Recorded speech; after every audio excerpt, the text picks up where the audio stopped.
संकल्प शर्मा, भारतीय जनता पार्टी व्यापारी सेल का उत्तर मुंबई जिला का अध्यक्ष हूँ और भारत विकास परिषद जो एनजीओ है उसकी मलाड शाखा का भी अध्यक्ष हूँ।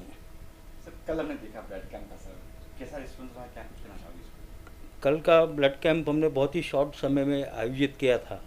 एक गोपाल शेट्टी जी ने संकल्प लिया है, हमारे जो सांसद हैं, कि हमें 5,000 रक्त की पेटी जमा करनी है।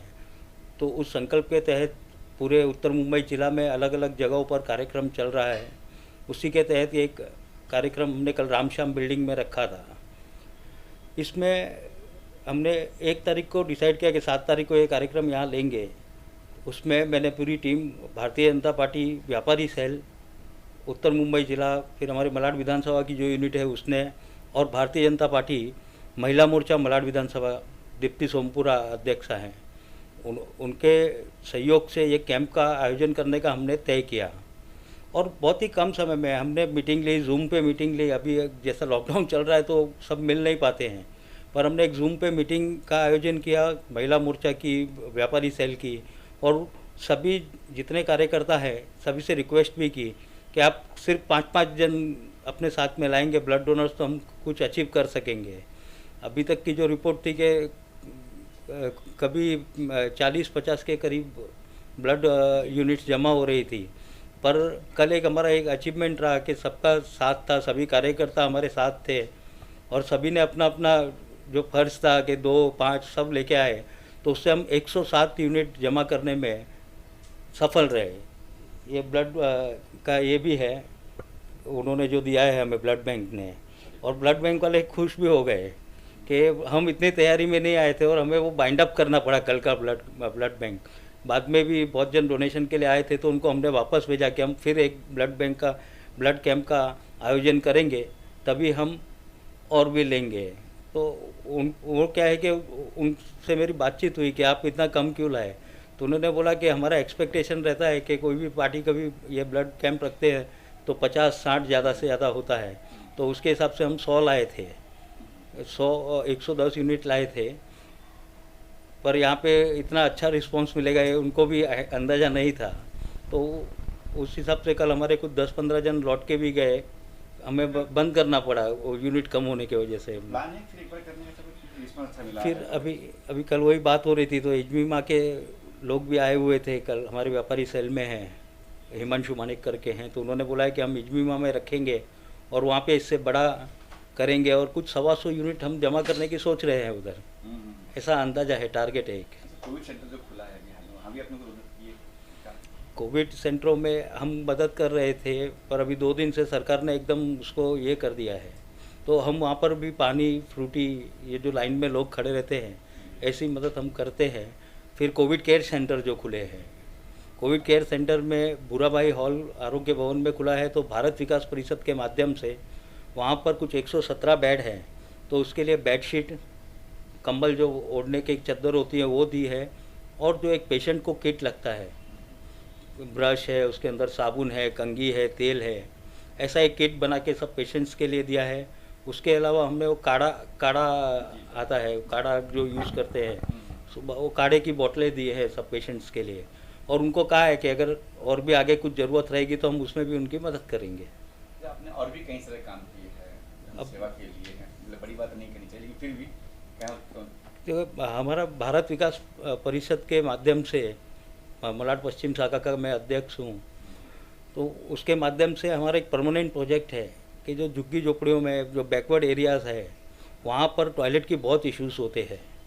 आप जाके हालत देखेंगे तो आप देख भी नहीं पाएंगे, तो उनको अच्छा बना के देना। उस कड़ी में हमने 530 टॉयलेटों का निर्माण मालोनी जैसे क्षेत्र में, वलनई में, दारूवाला कंपाउंड में, ऐसे जहाँ भी ज़रूरत होती है, रिक्वेस्ट आती है, हमारे सांसद हमें मार्गदर्शन करते हैं। एक्चुअली ये क्या हुआ, 2014 में जब नरेंद्र मोदी जी ने स्वच्छ भारत अभियान की शुरुआत की थी, तो उस समय एक कार्यक्रम में सांसद जी ने कहा था, तो हमने उनको वादा किया था भारत विकास परिषद ने कि हम 100 टॉयलेट तक हम बांध के देंगे। पर ये सिलसिला ऐसा चला कि अब तक हम 530 टॉयलेट बांध चुके हैं और आगे भी काम चालू रहेगा वो। उसके अलावा एक गवर्नमेंट की स्कीम आई थी स्किल इंडिया, स्किल डेवलपमेंट की, तो स्किल डेवलपमेंट के माध्यम से हम पिछले 3 सालों से वो स्कीम पे काम कर रहे हैं और 30 जन के बैच में ऐसे 6 बैच हम एक साल में लेते हैं। पर वो बैच में ट्रेनिंग लेके वो बच्चों को छोड़ देना वो काम हमारा नहीं है। हम वो 30 बच्चों को ट्रेनिंग देते हैं। उनके बड़ी बड़ी कंपनी जैसे शॉपर स्टॉप है, रिलायंस है, ICICI बैंक है, इनसे हमारा टाई अप है। वो आते हैं, वो इंटरव्यू लेते हैं और हमारे बच्चों को एम्प्लॉयमेंट देते हैं। हाँ, प्लेसमेंट भी हम साथ में ही देते हैं। तो हर साल मतलब देखें तो 180 बच्चों को हम जो एकदम ज़रूरतमंद है, हम सभी को ट्रेनिंग नहीं देते हैं, पर जो एकदम ज़रूरतमंद है, जो हमारे पास आए हैं कि और उनके घर की भी परिस्थिति देखते हैं कि सच में इस व्यक्ति को ज़रूरत है, तो हम उन लोगों को मदद करते हैं और उनको ट्रेनिंग दे के उनके प्लेसमेंट तक की, नौकरी तक की जवाबदारी लेते हैं। क्या लॉकडाउन चल रहा है, लास्ट ईयर भी देखा आपने बहुत कुछ राशन वगैरह किट वगैरह दी लोगों को, इस बार कुछ प्लान है कि राशन की किल्लत हो रही है लोगों के पास? पिछले साल जब लॉकडाउन शुरू हुआ था, हम तुरंत हरकत में आए थे और हमने 8600 किट बांटी थी। पूरी राशन किट की 15-20 दिन का राशन होता है, उसे किट 15-20 दिन का आता है। और उसमें फिर ये जब लॉकडाउन आया, ये सेमी लॉकडाउन था, तो हमने बोला कि थोड़ा वेट करते हैं, अगर आगे ज़्यादा कुछ हुआ तो हम उस प्रोजेक्ट को भी आगे बढ़ाने वाले हैं। भारत विकास परिषद के प्रांत यानी कि मुंबई प्रांत जो है, उसके माध्यम से आज की तारीख में आहार करके योजना चल रही है, जिससे हम जो भी कोविड पेशेंट्स हैं उनके घरों में हम भोजन उपलब्ध करा रहे हैं कि खाने का डब्बा पहुंचाने का फ्री ऑफ कॉस्ट में। पर अभी अगर आगे ऐसा लग रहा है मुझे, और मैंने हमारी मीटिंग में भी बात हुई है कि अभी ज़रूरत पड़ी तो हम राशन किट का फिर से बंदोबस्त करेंगे और जहाँ एरिया में ज़रूरत होगी ज़रूरतमंद लोगों को पहुँचाएँगे। सर, व्यापारी संख्या अध्यक्ष उत्तर मुंबई के, तो व्यापारी को इस बार बहुत तकलीफ होगी। कई बार लोग कहते हैं दुकानें खरीदने तो हमने टाइमिंग जो दिया है 7 से, उसके बारे में कुछ? मेरा सरकार से यही उम्मीद थी। हमने भी व्यापारी सेल के माध्यम से सरकार को और ज्ञापन भी दिया था, पुलिस स्टेशन में भी गया था, मैं BMC में भी गए कि भाई अगर तुम्हें लॉकडाउन करना है तो उसको, हमने आंदोलन भी किया था मलाड में कि लॉकडाउन करना है तो व्यवस्थित पूरा लॉकडाउन करो, ये आधे आधे टुकड़ों में मत मारो। क्यों? दुकान के अंदर ज़्यादा से ज़्यादा 1-2 ग्राहक एक टाइम पे आता है, तो उससे जो सोशल डिस्टेंसिंग है वो मेंटेन हो जाती है। पर जो लोकल ट्रेन में ट्रैवल कर रहा है, जो बस में ट्रैवल कर रहा है, ये मेन चीज़ है। यहाँ गर्दी का ये क्षेत्र है, तो इसको तुम कंट्रोल करोगे तो अपने आप सब चीज़ कंट्रोल में आ जाएगी। फिर व्यापारी पे ज़बरदस्ती का ऐसा लोड डालना एक तरीका का अन्याय है, और सरकार ने ऐसा सोचना चाहिए और व्यापारियों को थोड़ी ऐसी छूट मिले कि वो 7 से 11 के बीच में दुकान खोले, 9 से 12 के बीच में, ऐसा एक टाइम दे। बाकी व्यापारी सोशल डिस्टेंसिंग वो लोग भी समझते हैं कि क्या परिस्थिति है।